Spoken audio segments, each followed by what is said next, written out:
बिस्मिल्लाहिर्रहमानिर्रहीम। अस्सलामुअलैकुम। दरबारी टीवी यूट्यूब चैनल पर आप सबको खुशामदीद कहते हैं। मैं अपने वालिदैन की इकलौती बेटी थी। गुर्बत तो मुझे जैसे गुट्ठी में मिली थी।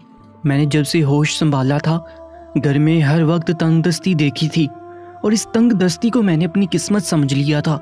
मुझे लगता था कि मेरे हालात कभी नहीं बदलेंगे।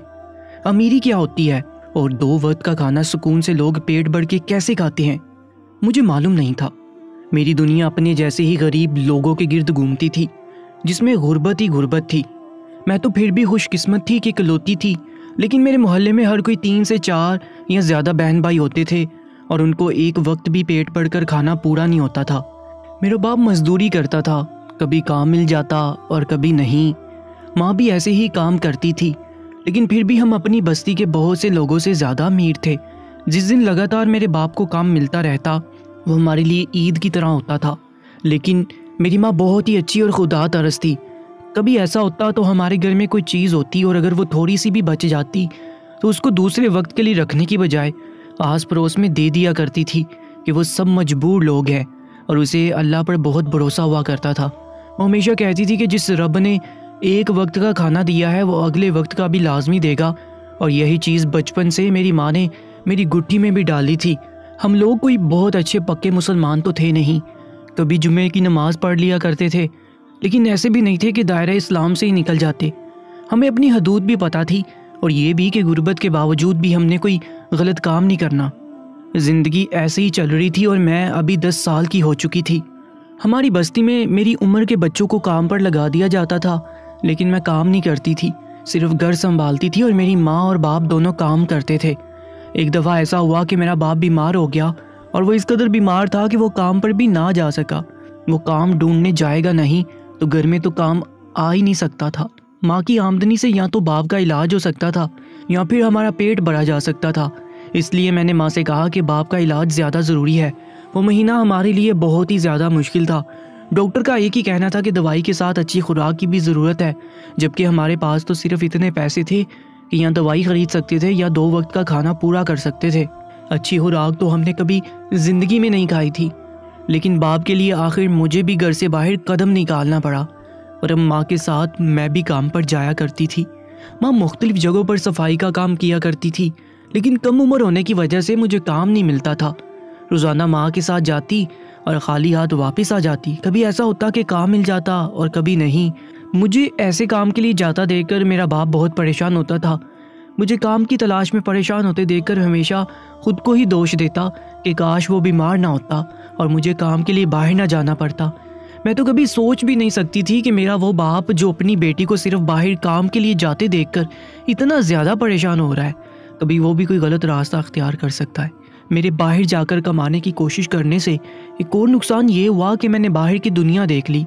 ये बड़ी बड़ी गाड़ियाँ, ये जर्द बर्द का लिबास, ये बड़ी बड़ी इमारतें, इतना ज़्यादा पैसा, ये सब चीज़ें मैंने नहीं देखी थी, ना मैं इनके बारे में जानती थी। मुझे तो लगता था कि ज़िंदगी बस ऐसी है जैसे हमारी बस्ती के लोगों की है।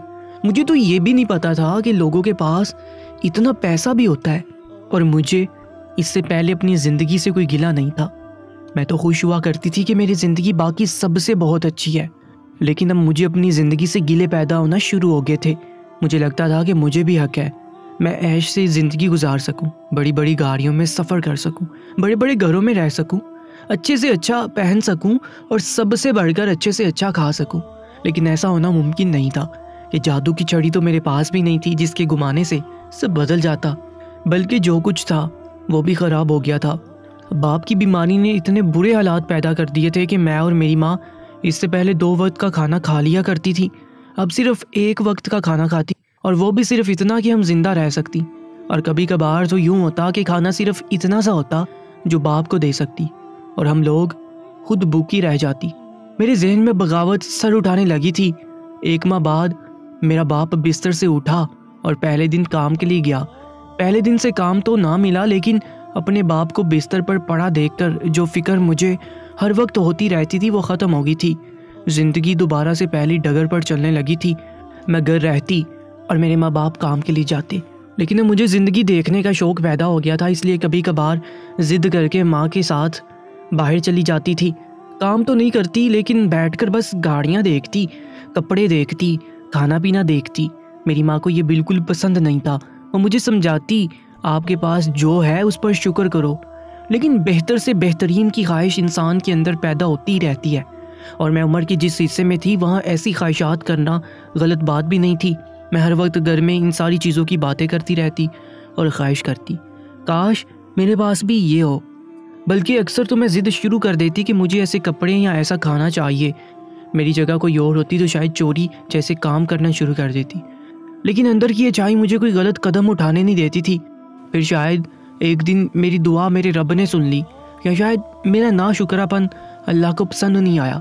बहरहाल उस वक्त तो मुझे यही लगा कि अल्लाह पाक को मेरी हसरतें अच्छी नहीं लगीं और उन्होंने इन हसरतों को पूरा करने के लिए वसीला पैदा कर दिया है। हुआ कुछ यूँ कि एक दिन मेरे अब्बा घर आए तो उन्होंने खुशी खुशी बताया कि उनको पक्का काम मिल गया है। अब जो हर रोज़ सिर्फ और सिर्फ उम्मीद की बात होती है कि काम मिलेगा नहीं मिलेगा, वो ख़त्म हो गया है। अब रोज़ाना की बुनियाद पर काम करना होगा।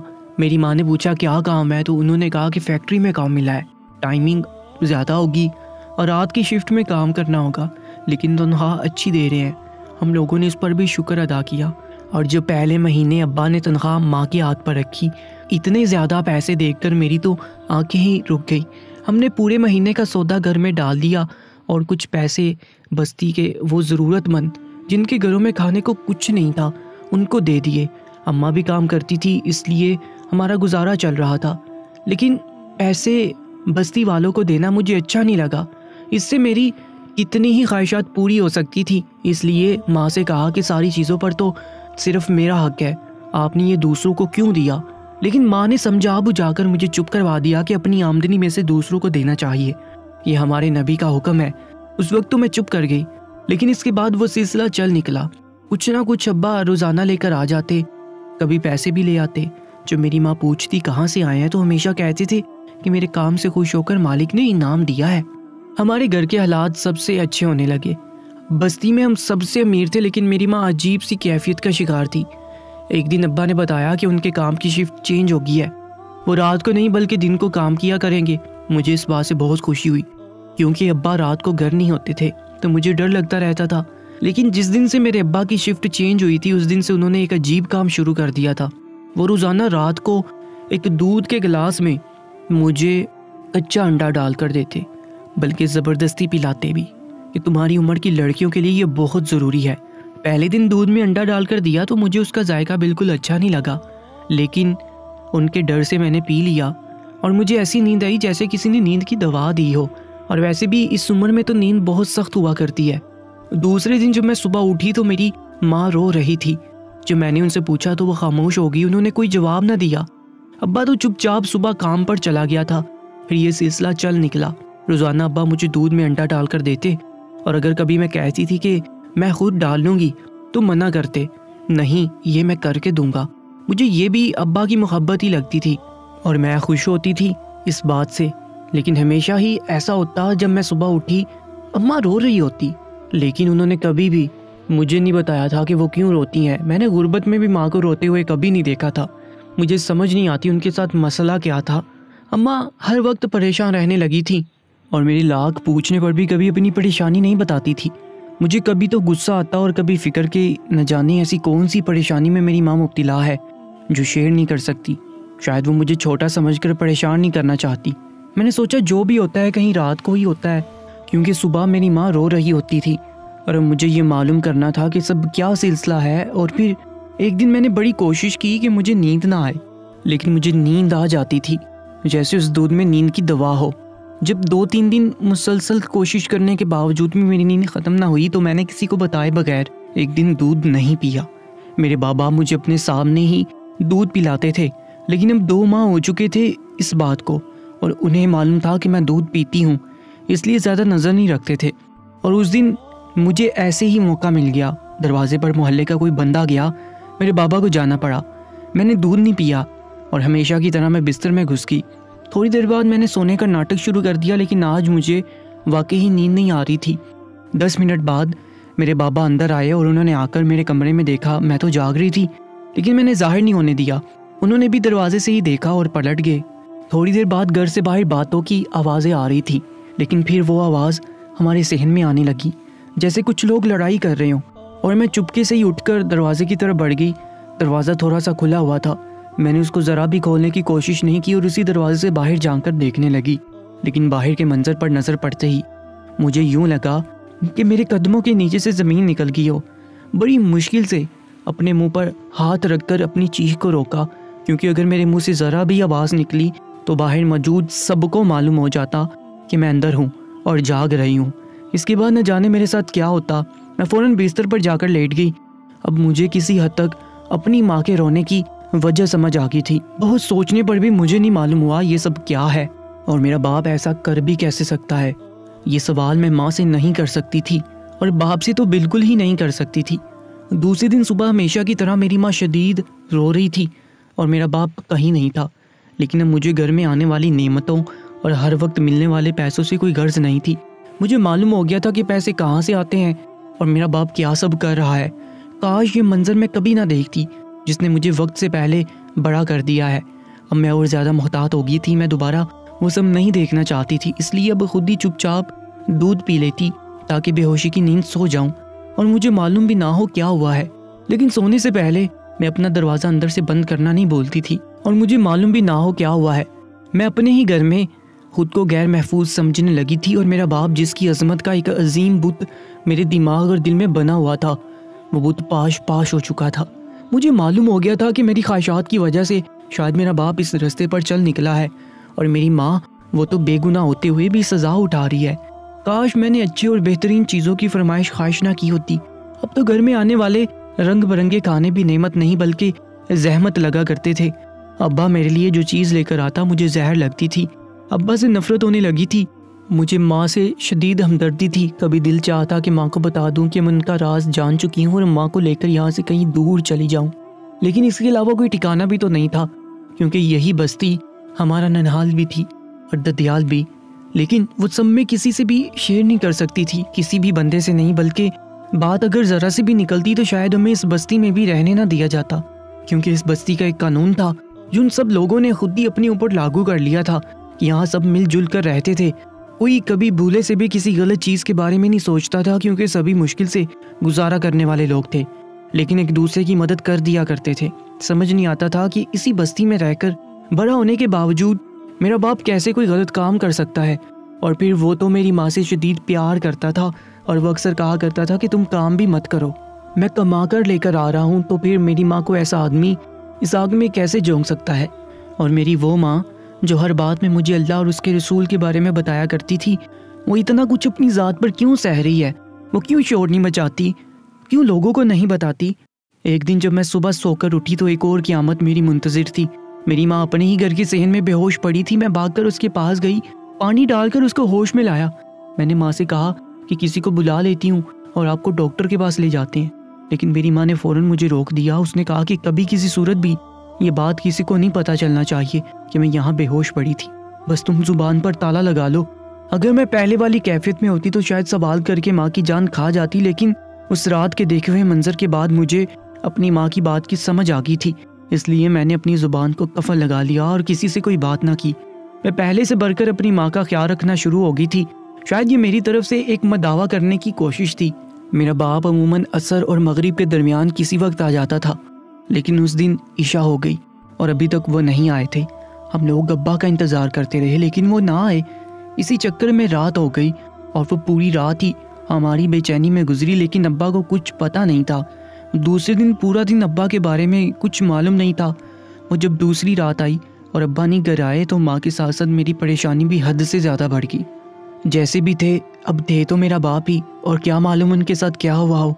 ठीक भी थे, नहीं थे, कुछ मालूम नहीं था। मैंने माँ से कहा कि अगर आज रात भी अब्बा ना आए, हम सुबह उनकी फैक्ट्री में जाकर उनके बारे में पता करेंगे। लेकिन माँ ने बताया कि उन्हें तो कुछ पता ही नहीं है कि वो किस वाली फैक्ट्री में नौकरी करते हैं। वक्त गुजरता रहा और जब तीसरे दिन भी अब्बा के बारे में कुछ पता ना चला तो मेरी माँ ने साथ वालों से मदद मांगी। जब बस्ती में सबको पता चला कि तीसरा दिन है, मेरे बाप के बारे में कोई पता नहीं चल रहा, तो सबको ही फिक्र शुरू होगी। मैं चाहती थी कि हम वो राज भी सबको बता दें, लेकिन माँ की ज़ुबान पर ताला लगा था। वो बिल्कुल चुप थी और माँ की वजह से मैं भी चुप थी। हर कोई अपनी तरफ से अब्बा को ढूंढने की कोशिश कर रहा था, लेकिन मज़े की बात यह है कि पूरी बस्ती में कोई भी नहीं जानता था कि मेरा बाप कहाँ पर काम करता है। इस सब में एक हफ्ता गुजर गया। तुम्हारी बस्ती के जो सरपंच थे या जो सबसे बड़े बुजुर्ग थे, उन्होंने कहा कि अब हमें पुलिस में रिपोर्ट करवा देनी चाहिए, क्योंकि बस्ती के करीब तरीन तमाम हॉस्पिटल में सब देख आए हैं, लेकिन मेरे बाप के बारे में कुछ पता नहीं था। बाकी भी करीब की फैक्ट्रियाँ वगैरह में भी सब चेक कर आए थे। मेरी माँ अपनी बस्ती के कुछ लोगों के साथ जाकर थाने में अब्बा की गुमशुदगी की रिपोर्ट लिखवा आई। एक हफ्ता गुजरने के बाद भी हमारी दरख्वास्त पर कोई अमल ना किया गया, क्योंकि गरीबों ने कानून वालों का क्या बिगाड़ना होता है, इसलिए वो ऐसी दरख्वास्तों पर कम ही अमल करते थे। आखिर एक दिन मैंने अपनी माँ से कहा कि तुम आखिर सबको बता क्यों नहीं देती कि मेरा बाप क्या काम कर रहा था और उसमें तुम्हें क्या करना पड़ा। शायद इस तरीके से मेरे बाप की कोई खबर मिल जाए कि वो जिंदा या मुर्दा किस हालत में है। मेरी माँ ने कहा कि तुम्हें कैसे मालूम है। मैंने बताया कि मैंने एक दिन दूध नहीं पिया था। इसके बाद वो और ज़्यादा रोने लगी और फिर उन्होंने बस्ती के 2 मोतबर लोगों को सच बता दिया। सब सुनने के बाद तो उन लोगों ने कहा कि अगर अब मिल भी जाता है तो हम इस बस्ती में नहीं रहने देंगे, लेकिन मेरी माँ और मेरी मिन्नत समाजत करने पर राज़ी हो गए कि कम से कम उसको ढूंढने में हमारी मदद ज़रूर करेंगे, और उन्होंने जाकर पुलिस को सब कुछ बता दिया।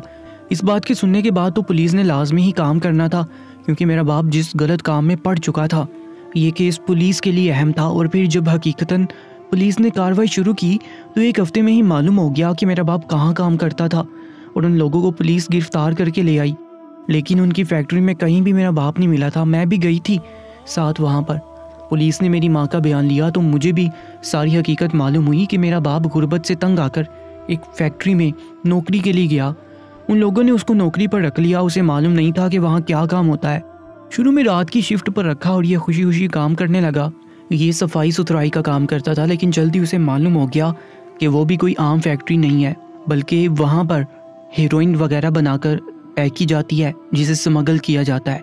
और ये मेरे शोहर को पता चल गया था। और जब लोगों को पता चला कि उनके राज से वाकिफ़ हो गया है तो लोगों ने मेरे शोहर पर नज़र रखना शुरू कर दी। और जिस रात मेरी बेटी ने ये सब देखा, उस रात वही लोग हमारे घर आए थे और उन्होंने मेरे शोहर को काबू करके मेरे से बदतमीज़ी से बात की थी। और ये सिर्फ एक डेमो था कि अगर उसने अपनी ज़ुबान खोली तो उसकी बीवी की इज्जत सरे बाजार नीलाम कर देंगे। और मेरे शोहर को तो जान से मारने की धमकी दी थी। मेरा शोहर इस दलदल में फंस चुका था, वो भी वहाँ से निकल नहीं सकता था। लेकिन इस अमल पर उसने अपने तौर पर कोशिश की थी कि उन सबके खिलाफ सबूत कानून तक पहुँचा सके, या कुछ ऐसा किया था कि जिससे मेरा शोहर उनकी नज़र में आया। और उस दिन रात को कुछ लोग आए थे और उन्होंने मेरे को मारकर बेहोश कर दिया था और मेरे शोहर को ज़बरदस्ती उठाकर ले गए थे। और वो अपनी बेटी को नींद की दवा इसलिए देता था कि मेरी बेटी को कुछ पता ना चले और उनको भी इसके बारे में कुछ पता ना चले। वो लोग किसी वक्त भी हमारे घर आ सकते हैं। उन्होंने हमारे घर में हीरोइन स्टॉक करना शुरू कर दी थी और उस रात वो शोहर को ले जाने के साथ सारा स्टॉक भी ले गए थे। इस बयान के बाद उन मुलजिमों को कोई नहीं बचा सकता था। उनसे जब मेरे बाप के बारे में मालूम किया गया तो उन्होंने बताया कि वो हमारे सारे राज जान चुका है और उसके पास सारे सबूत थे, और वो किसी पुलिस ऑफिसर तक ये सारे सबूत पहुंचाने की कोशिश भी कर रहा था। इसलिए हमने उसको मार दिया है और उसकी लाश हमने एक पुराने कब्रिस्तान में दफन कर दी थी। और अब तो इतना वक्त हो गया था जिसमें लाश वैसे ही फटकर ख़त्म हो चुकी होती, लेकिन मुझे मेरे लालच की एक ऐसी सज़ा मिली कि सारी ज़िंदगी के लिए अपने बाप की शफ़क़त से महरूम होगी। लेकिन अगर मुझे एक चीज़ का पता था कि सारी गलत चीज़ों में मेरा बाप शामिल है, लेकिन मुझे क्या मालूम था कि वो तो सिर्फ मेरी ख्वाहिशात पूरी करने के लिए इस दलदल में फंस गया था। लेकिन फिर भी उसने सबसे निकलने की अपनी सी कोशिश की और जान से हाथ धो बैठा। दोस्तों, ऐसे ही सच्चे वाक़यात के लिए हमारे YouTube चैनल को सब्सक्राइब कर लीजिएगा। अपना बहुत ज़्यादा ख्याल रखा करें। अल्लाह निगहबान।